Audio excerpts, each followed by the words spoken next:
Hi there. Thank you so much for listening to Grounded in Maine today. My name is Amy, and my guest today is Michelle Heberling.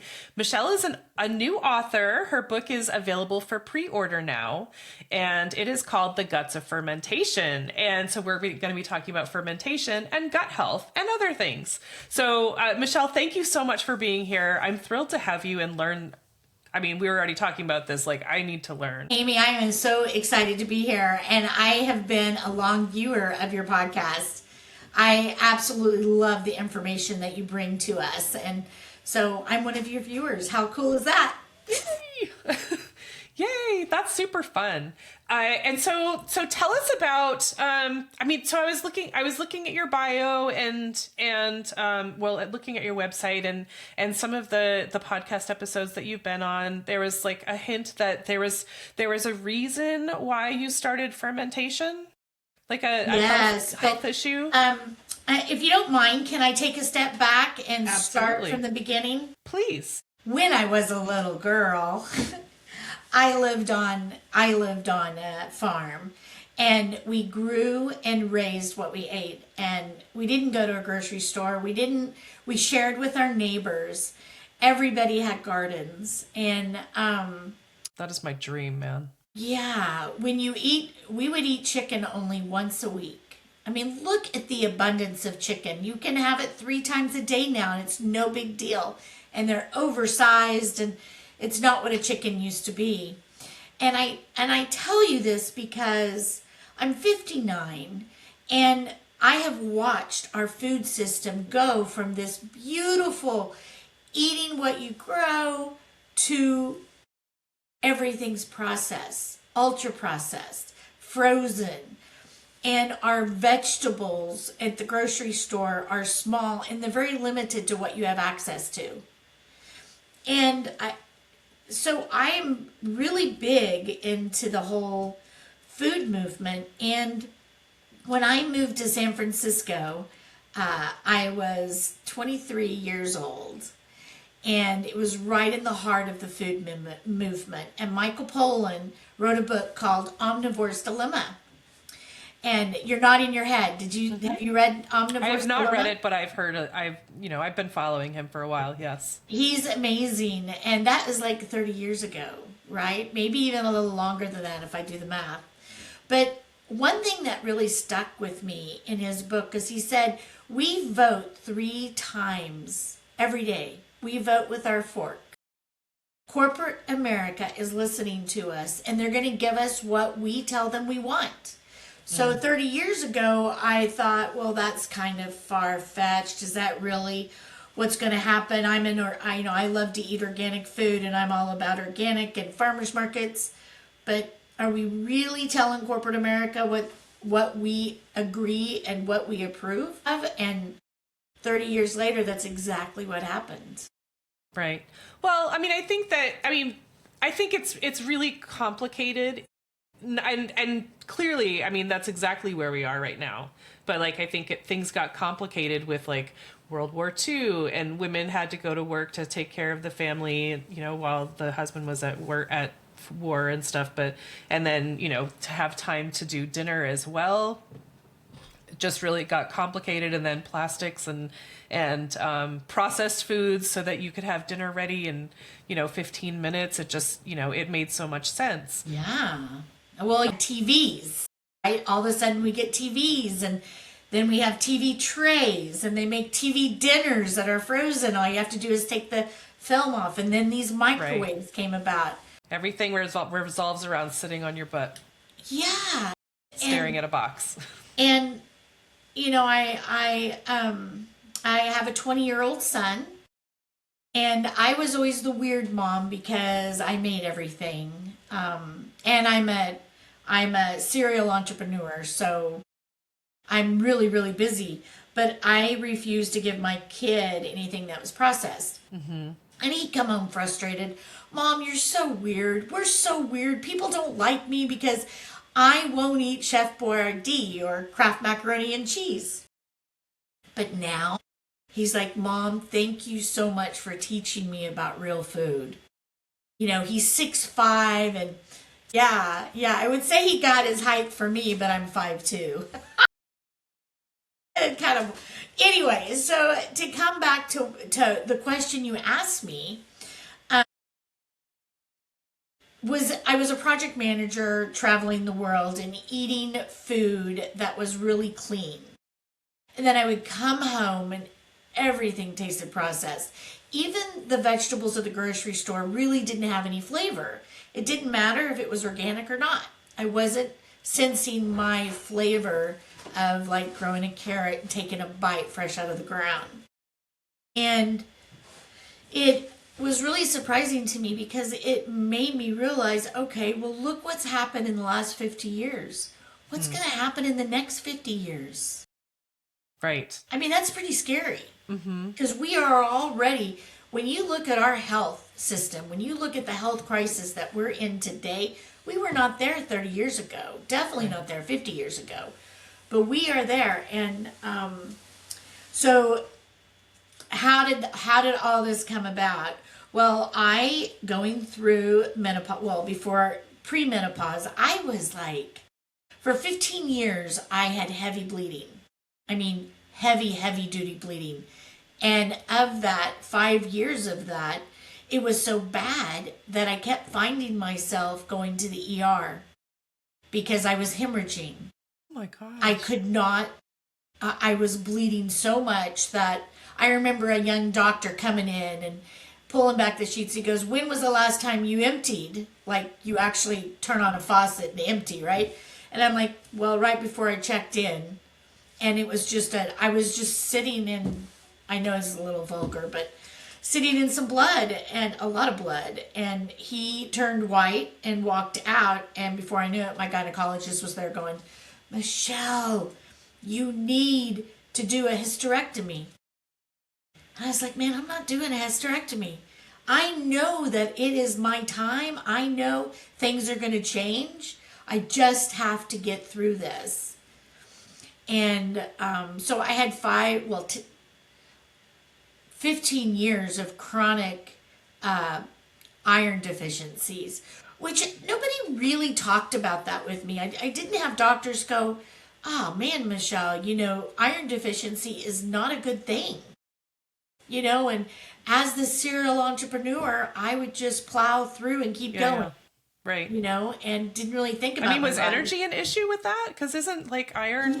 Yes. So you were like plowing through with your eyes closed and dragging your butt. Yeah. I seriously flat out. I scheduled my life around my menstrual cycle.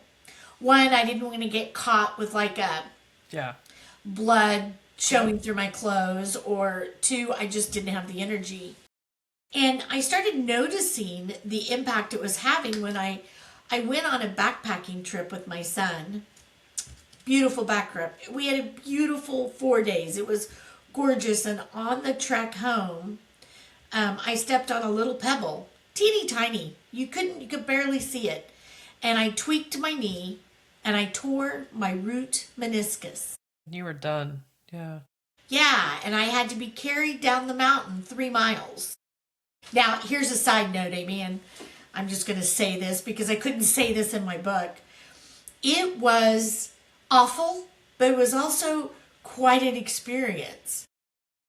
Because I'm with all these older men, because we were all taking our Boy Scout trip on this mountain bike and backpacking trip.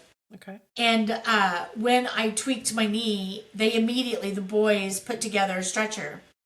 Well, the older men would walk like 5 steps, put me down, go back, get his packs, put their packs on, come down the 5 steps, take their packs off.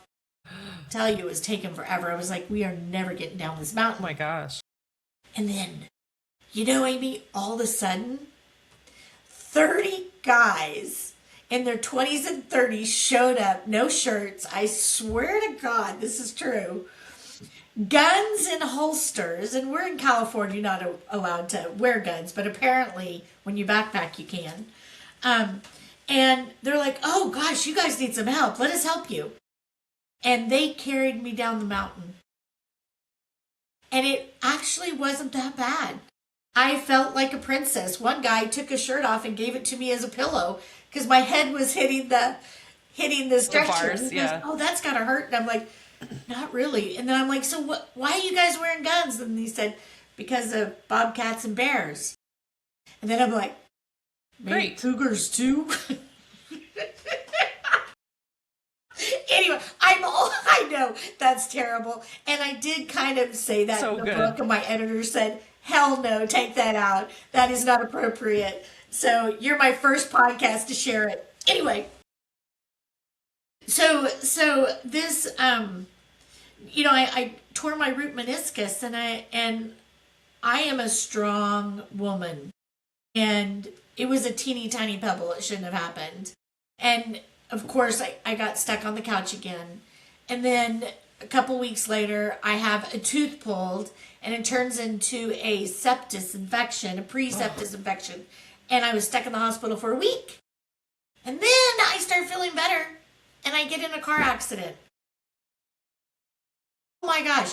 And I'm like, what the hell is going on? And my doctors are shoveling all these pills down me. You need prednisone, you need antibiotics, you need flora, you need. And I'm like, I can't handle this. I'm not a pill person. And I said, I'm going back to my fermentation. And I cold turkey it all. Not that I recommend other people do that. You need to make sure whatever you're doing makes sense. But I cold turkeyed it and started going back to basics and looking at food as medicine. Mm-hmm. And within 2 weeks, so I was also, because of all this stuff, I was really depressed. And I've never been depressed in my life or had anxiety in my life. And both of those were hitting me hard.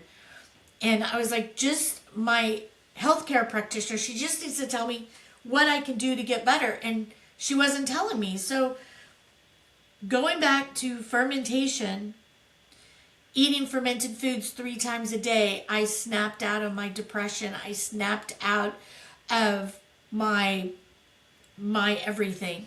And all of a sudden, life changed. Because what I didn't know until I started doing research is that fermented foods are really amazing for your gut, for your microbiome.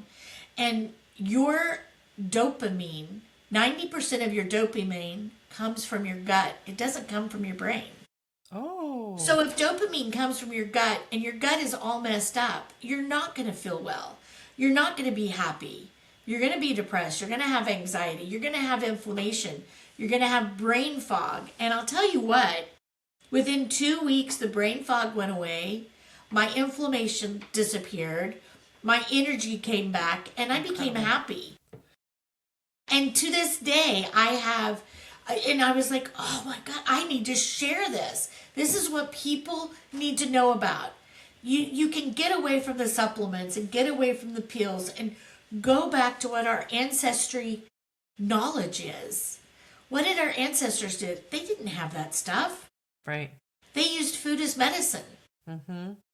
Fermentation has been around for thousands of years. So I documented it. First of all, it started out as a recipe book. So my book has 127 recipes in it. Oh. How can that be when most people only know about sauerkraut and kimchi and beets? I have 127 recipes. So that I think that's kind of fun. But as I was writing the recipes, I'm like, but I'm not really hitting home on what this really is. Mm-hmm. It is gut health. Recipes are great. That just gives you a variety to choose from, right? So were you thinking it was going to be a cookbook or like a recipe book? Yeah, it was going to start out as a cookbook. But that didn't make sense because it requires explanation. Yeah, and you needed to hear my story. Yep. And there's more to it than just a recipe. There was this back in the 1800s.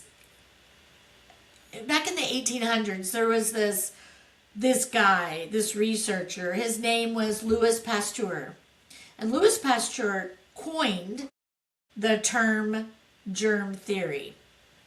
And when he coined that term, that's what led to vaccinations. It led to pasteurization and sterilization. And his thought was that all bacteria is bad.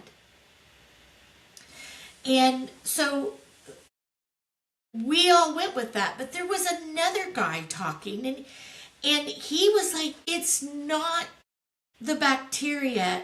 All bacteria is bad.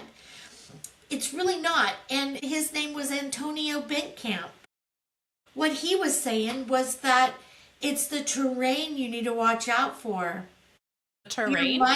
If your gut is happy, your microbes are happy, and you will feel good. If your terrain is not stable, that means the gut microbes aren't stable. That means you're going to feel sick. Well, guess who lost out? So now the conversation's coming back saying, maybe we messed up. Maybe we got it wrong. Maybe sterilization, pasteurization isn't the answer. I mean, granted, yes, when you're going for surgery, you need to have sterilization. When you're going to the bathroom, you need to be able to wash your hands and keep clean. But it's not an extreme. We don't need to go either one way or the other. We can find a middle ground. Sure. So that's kind of the heartbeat. And then I talk about all of that. I'll let you ask a question before I go any further, because I could talk for hours without stopping. So, and I've got the sun. The sun actually came out. So that's so nice. I don't know that I necessarily have any questions. I have lots of thoughts. Like, I know, you were saying even food at the grocery store doesn't taste like food anymore. And it reminds me, and I've said this before, but like I saw a reel on Instagram where someone said, why do we have to call organic carrots? Like, why can't we call organic carrots and then call the ones that are treated with chemicals Absolutely. Carrots? I am a firm believer of that. Because I know, the little baby carrots that you get in the package that are so convenient are rolled around in, like, I swear I heard that they were rolled in bleach just to make sure that they were extra clean. They are. But, they're rolled around anyway. And so, of course they don't taste like anything. So, I learned a little bit about microbes in a whole different way, which nobody really talks about. They don't really tie microbes to food through the way I learned it. But I am a big forager. I take people on foraging, looking for mushrooms or plant life all the time. Of course you do. And I was in the forest years and years ago, and there was this big flush of mushrooms on the tree, and oh my gosh, it looked like pages of a book that was flipping. It was so beautiful. And I stood there, and I am my happiest when I'm in the forest. Instead of cutting the mushrooms down at this moment, I look down and I move the leaves out of the way, and I see the mycelium threads everywhere. White mycelium threads. And I'm like, oh my gosh, this is a true ecosystem. This is a true ecosystem. The trees are feeding the mycelium and the plants, and the mushrooms are producing new mushrooms and eating the old dead trees, and the plant life is feeding. It's very symbiotic. And I was like, it's literally like its own world, because we're so disassociated. yeah, almost. yeah.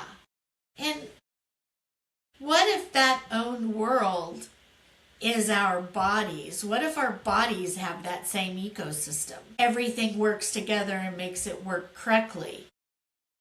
And leaving the forest and then seeing our lands and seeing columbines tilling the soil, cutting through these microorganisms, killing everything in its path, and then they're placing inputs on top of the land, and those inputs will grow the vegetables like the carrot, but it doesn't have any flavor because the microorganisms are not there to feed off of and share the nutrients and hold the water. And then they're adding soil. So I did this exercise that anybody can do if you've got a microscope.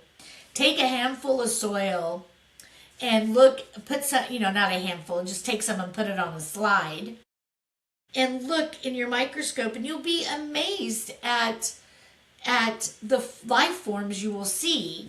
And microorganisms, being able to study them isn't an old practice. It's only been around since really the 2000s, when they were able to do these high-powered microscopes. Right. And now you can see these microorganisms moving around, and you can see their shapes, and you can even see colors. So it's pretty exciting to watch. Well, if you take soil that has been depleted and you look under the microscope, you're not going to see any life forms. None.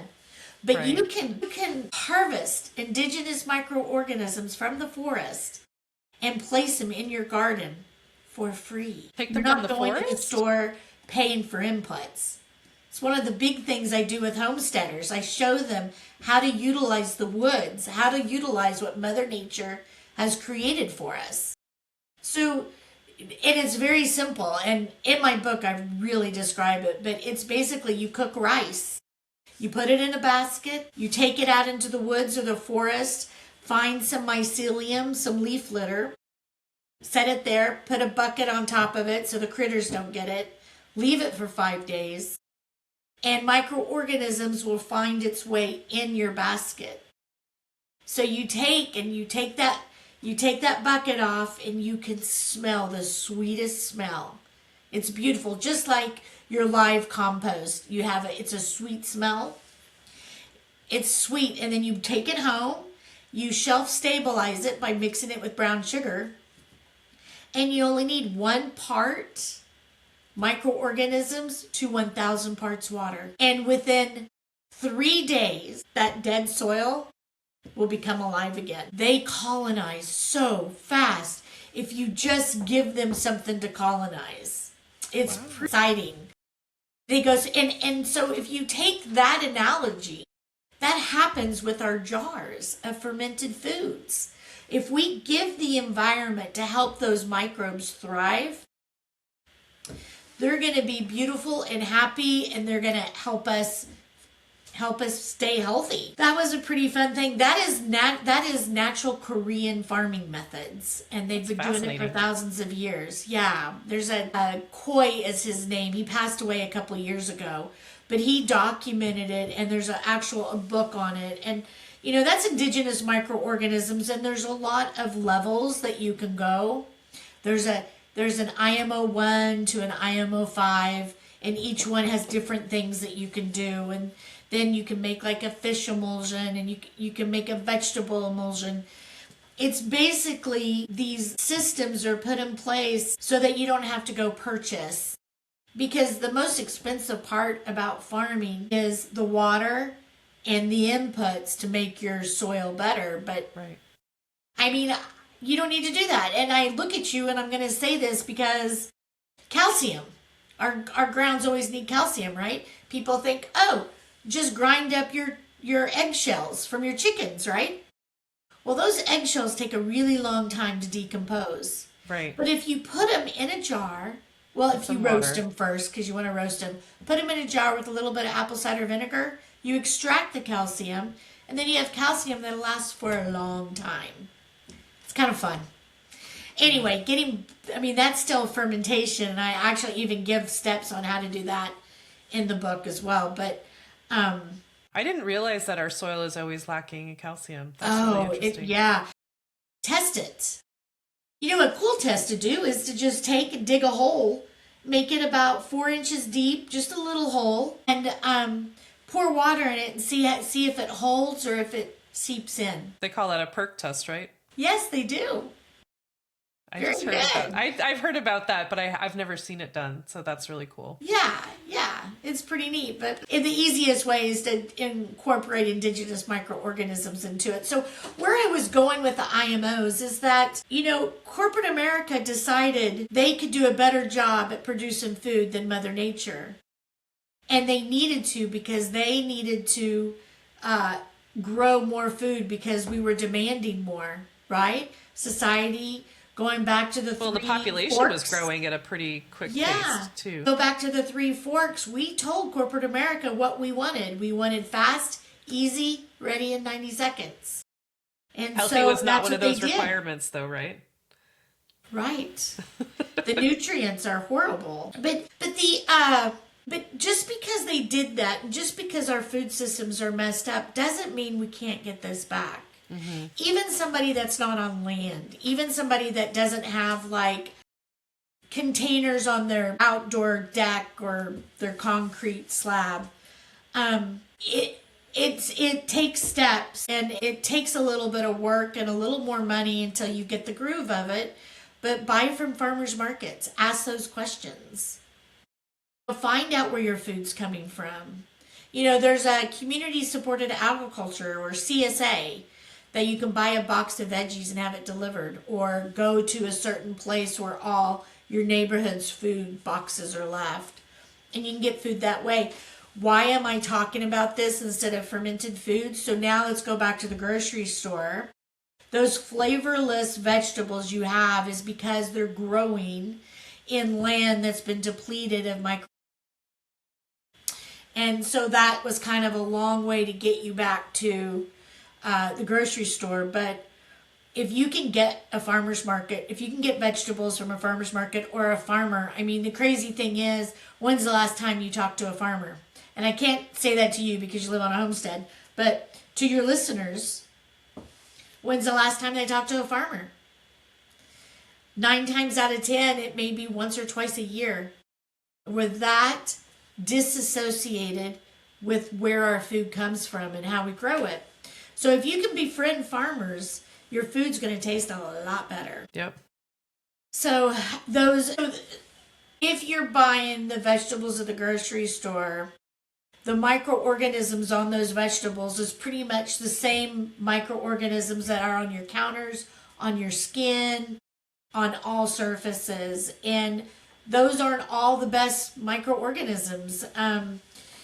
Or another word, bacteria. Some of those bacteria are bad. So, but if you sterilize, your food's not going to ferment. Having a little bit of dirt on food when you ferment is not that bad. Okay, so are you saying then if you try to ferment foods from the grocery store, you're not going to have the same outcome as if you bought them from a farmer? Is that what you're getting at, or am I yes, too much? But there's different levels. Like the basic carrot that's been bleached with chlorine. Okay, those baby carrots, if you put them in a jar, they're sterile. They would go flat. There would not be any bubbling, and they would go bad before you could eat them. The organic carrots that you purchase, you have a better chance, but you need to wash those carrots, because even though they're organic, they have been washed, and you don't know what solutions have been used with them, and you don't know how they were cared for before they came to the grocery store. Right. But your best bet, the most optimal vegetable to ferment, is ones that come from the farmers. So that's the grading scale. I have fermented grocery store produce, and you can do it. It's much better to do the organic than it is the normal. And it really just becomes flat. It doesn't have the depth, the sweetness, the flavors that you get when you pull it out of the ground yourself. Or use the farmer. Yeah. Okay. But I love the idea of, what you're saying, Michelle, is that healthy soil, healthy foods, they're not necessarily expensive. Like it's not like a huge undertaking, because if you buy from a farmer, it might be a little bit more expensive, but you're getting all these benefits. It's also just that we can heal ourselves. And I'm such a fan of I don't know, I'll totally honest, I don't know a ton about the food food as medicine movement that's happening, but I am all for it because things are crazy. And I feel like if healthier food was available, it would probably be a better, I'm sure it would be a better situation. It really would. It really would. What is magical about fermentation is okay, we're talking money for a minute. First of all, if you garden it yourself, if you go out and get those indigenous microorganisms, you're not spending money on improving your soil. It's free. Mm-hmm. And now the cost to take care of your garden goes down dramatically. And if you use seeds instead of starts, it's that much better. Right. Well, and doing your soil, you were saying just go get some of the mycelium from the forest and add it to some rice with some sugar. Yeah. So if you bought, let's just do the real here. You go to the grocery store, you buy a cabbage. Let's say you buy an organic cabbage, and let's say it's $6 for that head of cabbage. You could take that head of cabbage, and you could probably get 20 meals out of it if you made coleslaw. Coleslaw is not good for you. It's got mayonnaise in it. It's got some other ingredients that are not that good.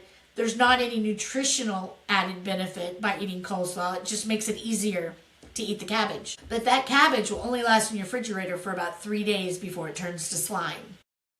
You can take that same head of cabbage, add a little salt, add your water, and a little bit of thyme, and let it ferment. Now that 20 servings turns into 120 servings, and it'll last you a year.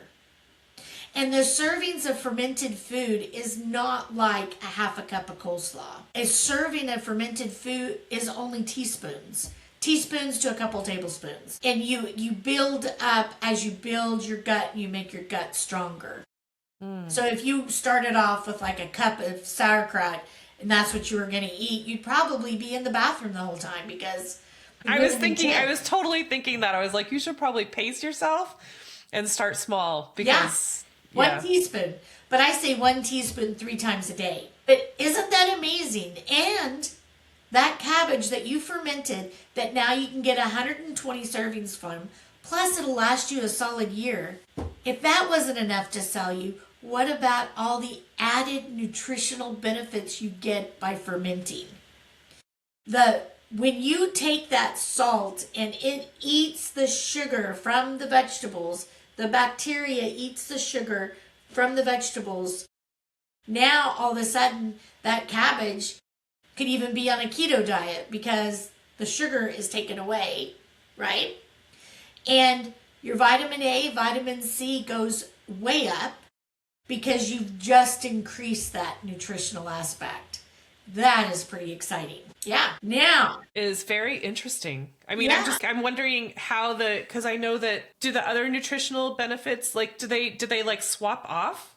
I don't really know what the nutritional benefits of like cabbage are as far as the sugar in cabbage goes down and it's nothing. The vitamin C and vitamin A go up. Those microbes help build that. They help increase the nutritional aspect of what you're eating because it's sitting in a jar and it's just colonizing constantly. Is it still considered cruciferous if it's fermented? Yes. Okay. And is it still considered fiber? Yes. Awesome. Yes. There's nothing bad about that. And let's just say, how do you know that this fermented food is making your guts better? Ooh, okay. This is where it gets interesting. Okay. From your poop. Yeah.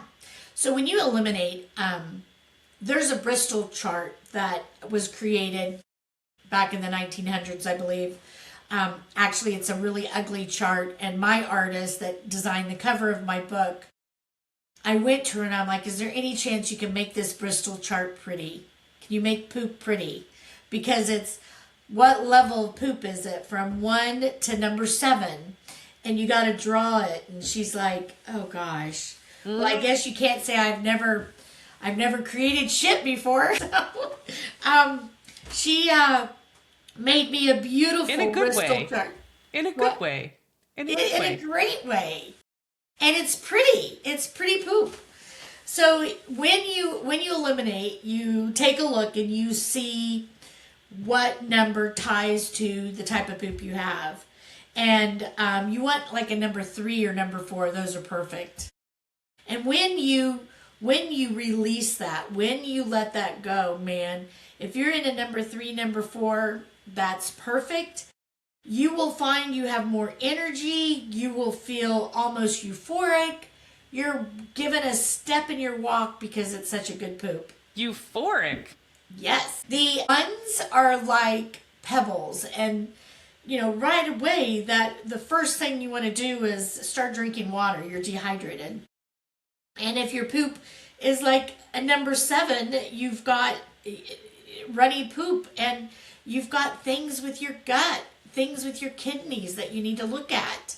You need to start addressing it and figuring out why. But also with this, it's not just the Bristol chart. There are questions you ask. Does it float? Does it sink? If it floats, you have too much fat in your diet. Does it stink? You might want to look into that if it does. What kind of color is it? Is it brown? Is it red? Is it pink? All of those mean something. And when you can start tracking your poop, you could take that chart to your doctor, and your doctor could give you a much better advice on to how to fix it based on looking at your logs, because you can't really get that with a blood test. Oh, don't laugh at that. I didn't mean that. Oh my gosh, Amy. Oh. Oh my god. You're being all serious. Tell me what's wrong. No, there is transient time you can test as well. And you eat like a half a cup of cooked beets, and that'll change your poop color. Mm-hmm. But if you eliminate within the 12 hours, then you know immediately you are not extracting the nutrients you need to extract in your body, because everything is passing through too fast. And if it takes more than 48 hours to pass, then you've got other things you need to look at. Why is it taking so long? What's happening? Because you want to be in that window of 12 to 48 hours. That is your elimination time. And you can track your transient time. And now, I highly recommend, I can't wait to get this book. Yeah, if you're going to test your transient time, that you put a note on your mirror that says, testing transient time. I ate beets. Because if you poop and it's red, you're going to think you're bleeding, and that's not a good thing. So just remind yourself, because you will forget. Everyone's busy. But that's a great way to test how your gut's doing. And I have ways to fix different things based on the results that you have in the book. Oh, this is so good. Yeah. It's kind of fun. So the other thing, going back to fermentation, it is really scary, right? My very first time I made a jar of fermented foods, I was terrified. This is 30 years ago. I was buying this organic food, and I lived in San Francisco, and I had this horrible refrigerator. The stuff in the front would wilt before I could use it. The stuff in the back, it wasn't cold enough, and so it would expire. And so I kept throwing food away, and I absolutely can't stand to throw food away. Mm-hmm. And I went to AOL, because that's what I had at this time. Right. And I heard the long drawn out, and 3 minutes later it said, ferment your food. And I'm like, what is that? And it said to take a little salt, a little water, and some thyme. 2 weeks later, I'd look in the kitchen and be bubbling, and I was kind of freaking out, going, well, I know bubbling in tomatoes is botulism, so that's not a good feeling. Right. So, This is all right. I'm here. I get tripped up, Michelle, because I've told you that I've tried fermenting foods before, but as soon as I see like mold, I'm done. But also, like, over the holidays, I tried to do like fermented cranberries and honey with some cinnamon and whatever, and like it wasn't fermenting, because it said you'll be seeing bubbles after a few days, and I'm like, I never ever saw bubbles, so I'm like, I don't know what I'm doing wrong. Did you turn it upside down and back? Huh. Yeah. What kind of So I'm honey just did like, you I don't use? know what I'm doing wrong, and I feel like I need someone to stand over me and be like, yeah, that's right, Yeah. or no, What that's kind of not honey right. did you use? It's farmer's honey, farmer's market honey. Farmer's market honey? But maybe it was because it was all like crystallized. I don't know. No, maybe it was the cranberries. How are the cranberries processed? You know, that has a lot to do with food allergies and food intolerances. People are always like, oh, I can't eat nightshades. Or, oh, I can't eat tomatoes. Or, and I always tell people, because I also have a catering background, and I used to do catering events off grid. And I tell people, well, you know, why don't you try to eat some of this food? Because all of my food comes from farm. And they'd be like, whoa, yeah, I don't have any issues. This is amazing. And they'd be eating all these nightshades. Right. Going, this is incredible. Why is this so different? And it's a lot of times it's not the vegetable or the grain like gluten. It has to do with how it was processed, how it was grown, how it was treated, how it was Right. cleaned. There are so many chemicals involved in those entire steps that who knows what part of that process. Right. that you I've have a heard food something intolerance. similar. If you're gluten intolerant here, you can still. A lot of people can eat bread and stuff in Europe because they don't process as different somehow. It's the process is different. Although, I mean, it could be the wheat here, because are they genetically modified seeds that they use? Are they monocropping, killing all the microorganisms, and are they putting inputs? Are they buying dead inputs to put on the field to grow it? There's so many questions that goes into what's happening with your food. But let's get back to, because I talk all about all of that in my book. Let's get I'm back getting the to book. fermenting food for a moment, because it got you very excited. So there are a number of things you absolutely have to do if you're going to ferment. You have to sterilize your jars. Absolutely critical. Okay? It has to be sterilized. You have to use water that has that's filtered, or if it's tap water and you've got city water, you need to let it sit out so that the chlorine can evaporate. If you have a Kangen machine, which is the Japanese machine that has a pH level, you need to change the pH level. If it's a reverse osmosis, you need to add some apple cider vinegar to it. Whoa. That is critical. Your water has to be either filtered, or you have to take steps to make sure that water that's going into your jar is good quality water. Wow. Your salt. Your salt is another thing you have to watch out for. If you buy table salt, it has caking agents in it, and that's not going to work. That's to protect, it's to make it so the salt doesn't stick together. Well, that doesn't help with your microbes. Your microbes don't like that. So that would be a problem. I mean, getting woo-woo, I actually harvest my own salt in the Pacific Ocean. That's amazing. I've got a couple friends in Maine that do that as well. Just buckets of ocean water and let it dehydrate. It's so good. And as a caterer, I love to tell stories on all my food. So that means when they say, wow, why does this taste so good? Oh, you know, I harvest it from the Pacific Ocean. I pulled this carrot out of the ground 3 hours ago. Oh, yeah, I fermented that. So it's really fun to say those kind of things. And people are just blown away. Okay, so sterilization's critical, water's critical, and so is salt, right? And so those steps, if you take those steps, you're pretty solid on it happening correctly. Your vegetables, I highly recommend organic or farmer's market. Try not to do the grocery store straight, flat vegetables, because there's been so much done to them. So a rule of thumb is to 2% salt. You fill up your jar with your vegetables, you overfill it with your water, you set that on a scale, and you put 2% of salt on top of it. And that will give you mostly the number. There's a lot of different ratios based on which vegetable you're doing. You so I'm going to use the overfill it with example. salt? With water? I'm sorry? You overfill the jar with water? No, I put I cover up the vegetables with the water. Okay. Okay. And then I usually add a weight, and the weight presses the vegetables down so there's not as much water.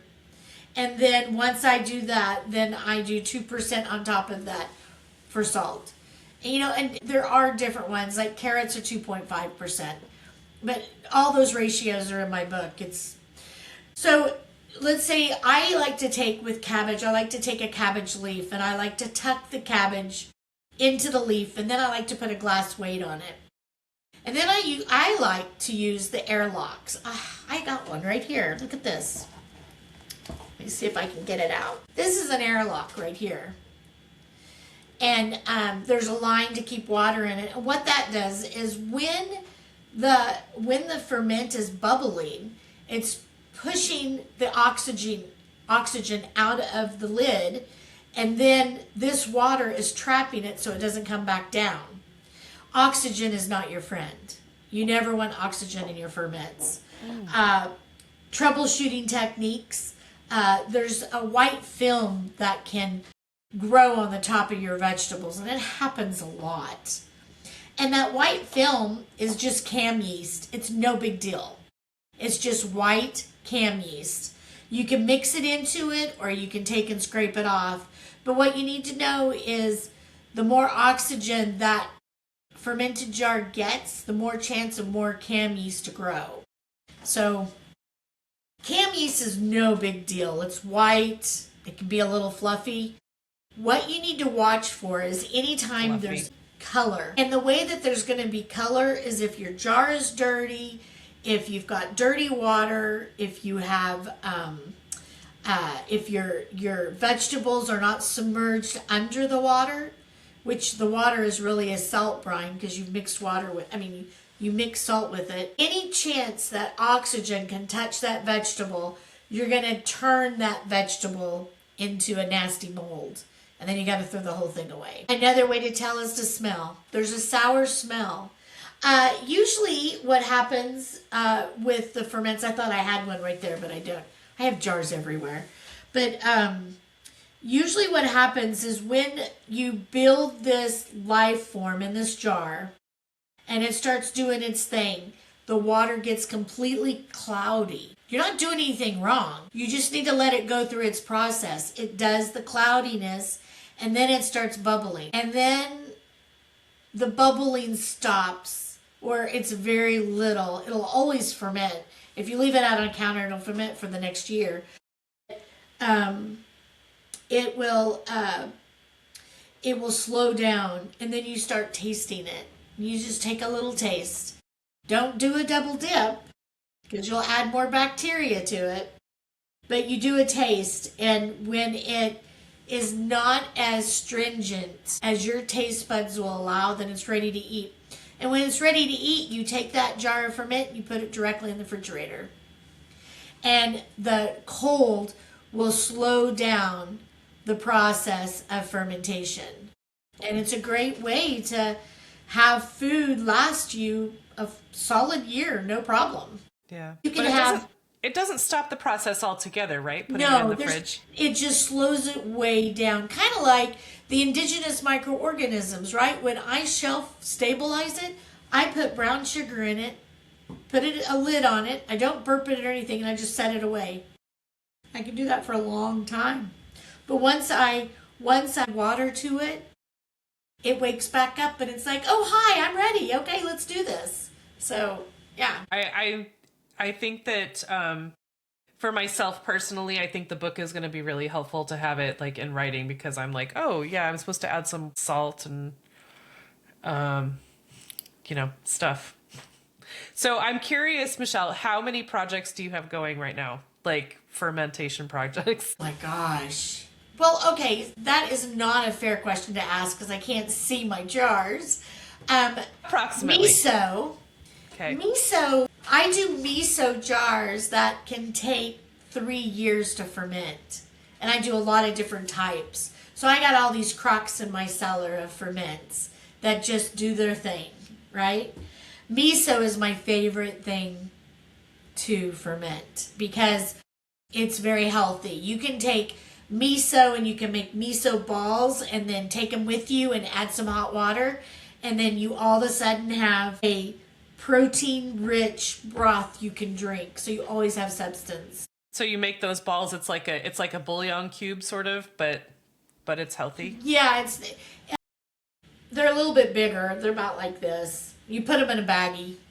You may get stopped and see, in TSA. What is this? But they just roll their eyes. Are they okay with that? Really? Yeah, it's not liquid. Yeah. It's not liquid, so they're fine. You add the liquid later. But that's I think of miso as soup, and so I'm. Oh yeah, no. So when you take your substrate, which is usually like soybeans or garbanzo beans or black beans, when you take that, you mix it with some koji, which is mold. I say that slowly so Amy can swallow. So gently because Amy gets so grossed out. Yeah. I have and to you say it mix nice. These together with some salt and you let them ferment, it becomes this magical substance. And I love teaching people to make miso because they feel so empowered. I forage mushrooms and then I add mushrooms to my misos, and I just it's so you buy mold to add to your beans. I buy what? Mold? Yes, koji. Yeah. I've never heard of it. Oh my gosh.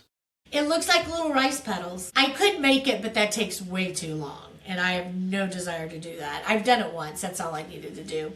But I have a program on my website where I do fermentation kits because I think people are overwhelmed not just with doing fermenting, but where do you start?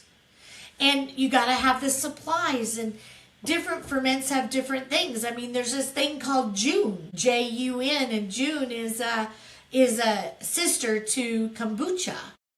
And kombucha, you use black tea, a SCOBY, and starter, and that's what builds kombucha. Well, with Jun, it's green tea and honey. The sugar is honey instead of the sugar that you get with kombucha. So what I started was a monthly fermentation subscription where each month you get new ferments with all the instructions and all the tools and all the ingredients. All you have to do is follow my process and you can do them. And you start easy with sauerkraut and you end with miso for a solid year. That's amazing. It's pretty neat. Have you done classes? Yes, really, I do a lot of classes. So when you asked what I was doing, I thought that was what you were asking, not how many ferments do I have. No, that's actually what I meant. How many ferments do you have? Yeah, I have probably 100 going at any given time. Yeah. I give a lot of people ferments just to help them if they're sick. I love that. But projects I have going on, I've got my pre-ordering of my book. I've got the fermentation kits. There's a book, Michelle? Yes! Have I said that 50 times? Well, I will tell you this. So I designed I have an artist friend that designed the cover, and it wasn't done. So I took her image and I dropped in some soil and sent it to her, and I'm like, what do you think? She goes, I love it, but let me do it. And I'm like, you got it. So she's redesigning my cover today. I'm very excited. But I also teach classes, and I teach train the trainer classes. So if you're a health practitioner, you can take a class to learn how to help your clients. Because what I really want is I want this to become a movement. I really do. I mean, I've got the book as the philosophy, I've got the classes as the how-to, and I have an app that you download on your phone that is the live by. So all three of those kind of work together, and they create this holistic approach to not using supplements and pills and all these extra things you need to buy. So I kind of like it. Amazing. Wow. So I want to be mindful of your time, Michelle, and this is so fun. Oh my goodness.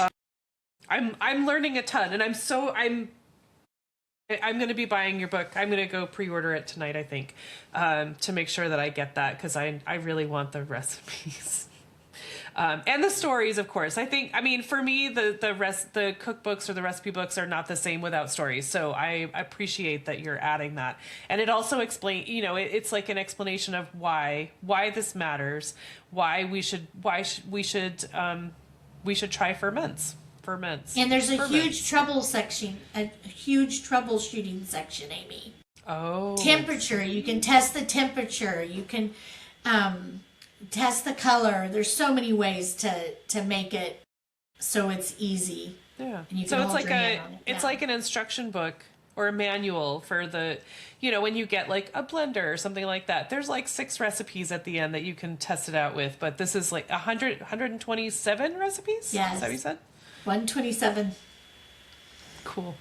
Yeah, and there's on the website there is a free Gutsy reset for all your listeners, and it's a framework I created to help myself heal. And you drink warm water with a pinch of salt and lemon, which everybody has. It's been proven by science that it gets your bile moving. And then I tell you to have 3 ferments a day, and then I ask you to eat 30, eat food that has 30 different types of plants, seeds, grains, so you have diversity in your gut. And then there's some mindful practices in there, like belly laughs and doing some gratitude. And movement. I think all of those things go hand in hand to help you feel better. I love that. And that's free. That's like 15 pages.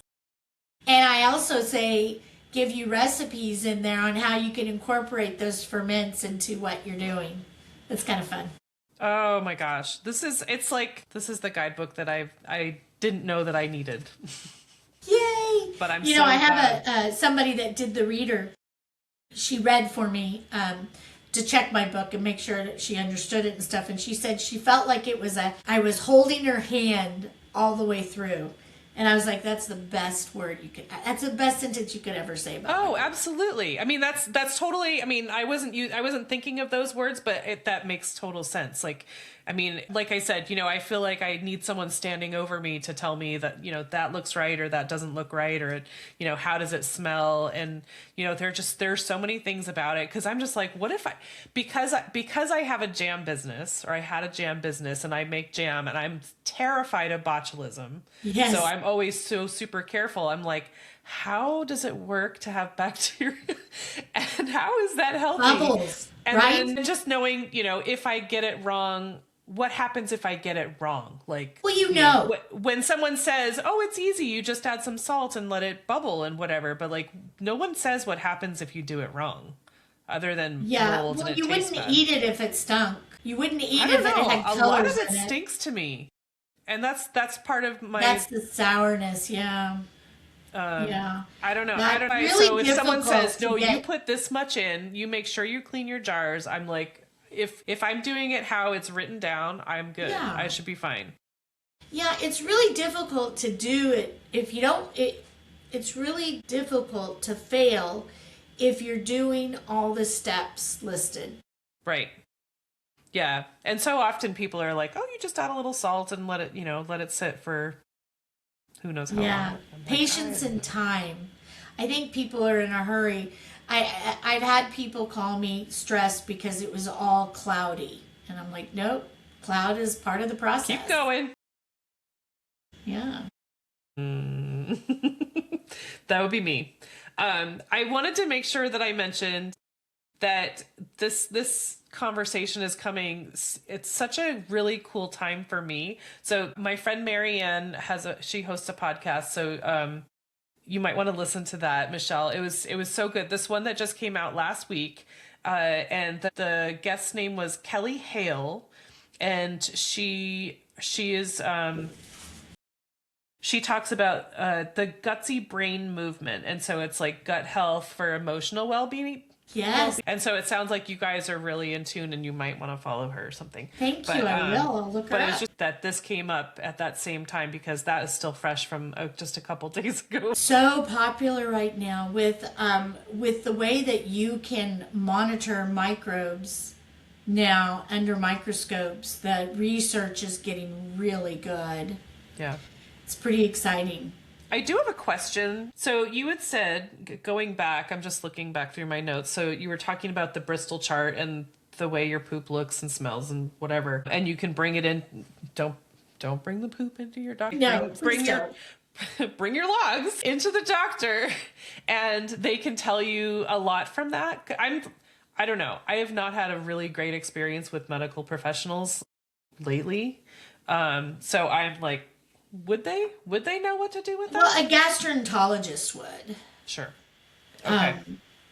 So your normal general Right. doctor probably wouldn't be able to help you because there's not a lot of research. I mean, it's a lot better now, but we've got some great people on podcasts like Gluten Goddess, and there's a doctor that talks about poop all the time on his podcast. It's just still really new. And if you look at it, well, it's not really new, right? I mean, is it really new? Because I feel like there are so many topics that have been taboo. Like, you don't talk about poop in public, right? It's just, I think it's just the word. Like, you don't talk about poop. That's private. Well, but there wasn't a lot of studies done on it either because you couldn't. It's so individualized based on each person, and they couldn't look under a microscope until recently. Recently, I know it's 26, so it's been 26 years, but still, that's not much data. That's still not very new. There are some researchers doing some great work right now, and everybody's learning how important it is. I mean, the gut-brain axis is also not very new. Gut-brain axis? Gut-brain axis is where your gut and your brain are connected, and that's why dopamine makes you happy. Right. Yeah. So it's a new time, and I really wish when I think back, and I was depressed and I had anxiety, I really wish my therapist would have said, eat some fermented foods. I really wish she would have. Even if you don't want to make your fermented foods, you can buy them at the grocery store if the label says raw. If it says pasteurized, don't touch it because there's no live microbes in it. But you should be able to get... That sounds like an oxymoron, doesn't it? Sort of. Yeah. Like it's been cleaned, but that's not the point. Yeah, our food system has all these rules we have to follow, and everything has to be ultra pasteurized, and it's really difficult because I was first going to just offer ferments as buy a fermented box a week kind of thing, and I would send jars of everything already made. But legally in the United States, we can't do that. We can't go across borders with raw food. We can't... But isn't it also better to teach a man to fish? Yeah, I'd rather, but I would absolutely rather teach than provide because then we get really boring to keep sending fermented foods out. Yeah. Well, I mean, and it's expensive and it is. It's very expensive. And it's just the fact that then you're enabling someone to take better care of themselves. And then the movement starts. The movement's not going to start if I'm doing it all for them. But, the cool thing about those fermentation kits is once you get a kit, then you've got the supplies, the tools. You can continue on. I think that's kind of neat. It took me, or I would get the airlocks. These are my favorite. I used to use my very first ferment. I used a baggie, put rocks in it, and sealed it. That's what I used as my weight. And then for my lid, I would just untwist it every day. Oh, yeah. I mean, that's what I've been doing when I try ferments. Because I have jars from the business. It's a nightmare to do that. This, you never have to open the jar. It's pretty cool. I'm pretty familiar with that. My ex-husband used to make his own beer. And so we had airlocks and they would bubble like crazy and keep me up all night. Do you have some of those tools still? Because there's a pH thermometer that you can use that is also really fun to test your food out. You know, with you being really nervous about mold, you can actually use strips to test the pH level to make sure it's safe. Me it's a nervous? simple thing you can do. Yeah. Yeah, well, I mean, maybe that's a good point. Yeah. Yeah, that would help you. I mean, if you're not comfortable with smelling or tasting, that's a good way to test to see if the pH level's at the right place. Yeah. And that's pretty simple. It's like anything under 4. So. Okay. Yeah. Well, oh my gosh, this has been so educational. It's so fun. I did not think that I would have so much fun talking about poop. I didn't know what to expect, I guess. You know, talking about ferments and stuff like that. I didn't know where it was going to go. But this is so fun, and I cannot wait to get the book, honestly, and to try this and do better and have some success maybe. But so, Michelle, thank you so much. But what does the word sustainability mean to you? Gosh, sustainability, taking control back. I think that it's so important the way our planet is today to reuse, upcycle, change everything we possibly can before we ever throw something away. I think sustainability, you have to be able to take this control back with the temperament of our country and where we are. If we cannot take care of ourselves, we're just open ourselves up for a lot of risk. I'm a true believer of that. I am too. I think that's really powerful. I mean, a really short statement, but it really is powerful because I agree with you completely. I feel like with all these conveniences that we've had over the last, several decades, like we've almost made ourselves helpless. Like we're so at the mercy of what's offered. I had a past podcast guest. Her name is Kari. I adore her. She was a teacher in Wisconsin, and she had like almost a nervous breakdown. She was so upset because she was like, these kids think that food is born on shelves. Like they do not know where food comes from. And she could not handle that. And so now she lives in Georgia, and she has her own farm. She has alpacas and she has chickens, and she sells the alpaca poop for fertilizer, and she sells little food kits and stuff like that. And she has bees, and she has people come to teach them because that's what she's about. It's so, and it's a little scary right now, just like knowing. I mean, I've been watching the news as it's happening, and just like, the fact that Bill Gates is the biggest farmland owner. Yep. What's that about? Idea. There's no information that tells us.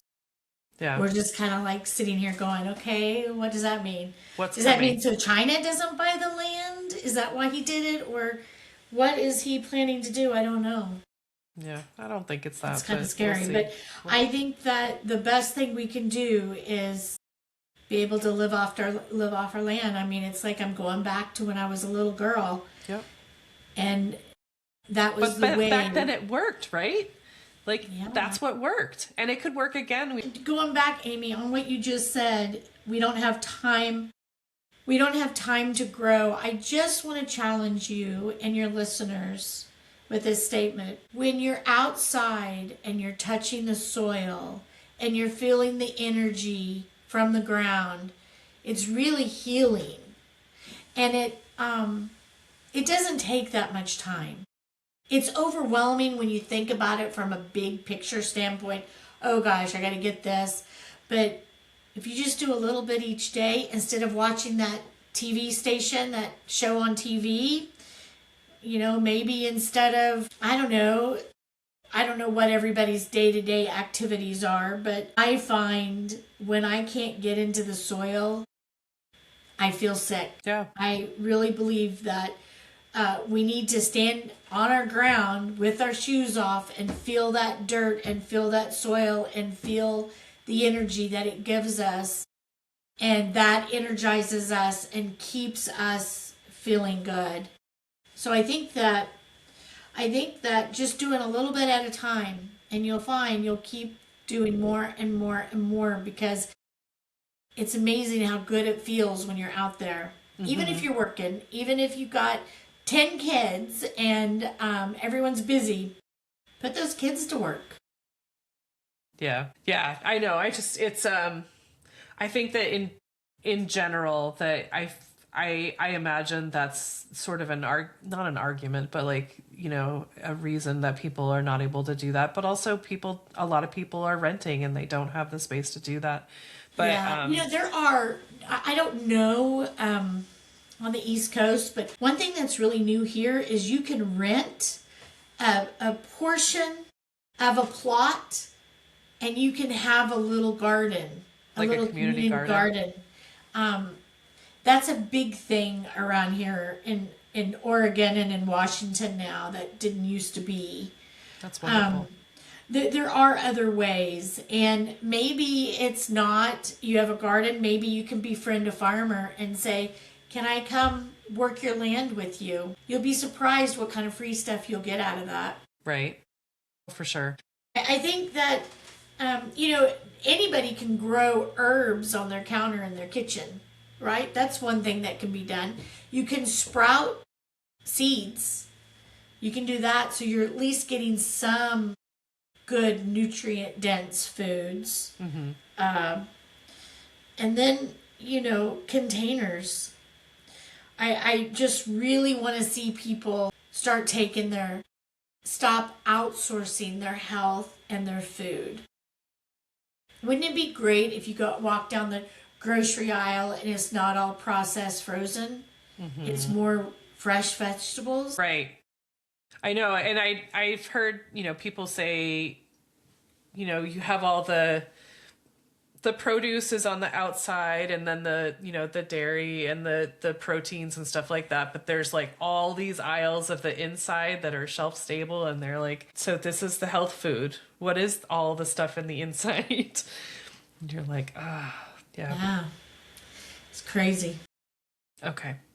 That was really powerful. Stop outsourcing your health and your food. So I just want to say again, Michelle Heberling, and the book is called The Guts of Fermentation. The Guts of Fermentation. So it's available for pre-order now, guys, if you're interested in this like I am. And she wouldn't be mad if we ordered. And the reset as well comes with that. It's free, and you can get that immediately. You got doing the gutsy reset right away. Got it.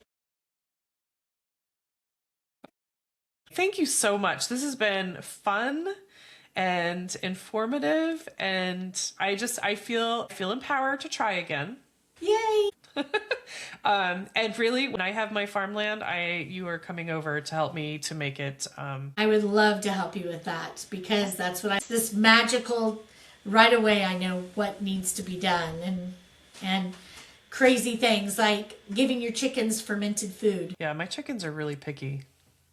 But your chickens will love the fermented food, but think about saving a third on your chicken feed because you're fermenting your food. I'm okay with that. Yeah, I would think so.